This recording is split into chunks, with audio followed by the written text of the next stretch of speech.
Biz kutmagan joydan olib kelib qo'yadi. 2 marta, 3 marta hayotingizda ko'ring-da, problemingizni siz kutmagan joydan hal bo'lib ketganligini. Qarang orqani, Allohga tavakkul qilib g'am qilmadingiz. Gap bu yoqda ekan u. Qaytib birovga dardingizni aytmay qo'yasiz. Alloh bir mushkula bersa, qarab turar ekan. Qani kimdan so'raydi yechimini? Biz unga yuguramiz, bunga yuguramiz, bo'lmaganda oxirida Alloh deymiz. O'zi aslida boshida Alloh deb turib, yugurish kerak emasmidi? Kutmagan joydan hal qilib qo'yaman deyapti Alloh.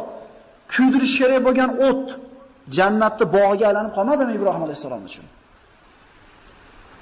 Sizni boshingizni tupikka tiqadigan odam yechim bilan keladi o'zi aslida. Tushunalingmi? Biz shunga ishona olamizmi?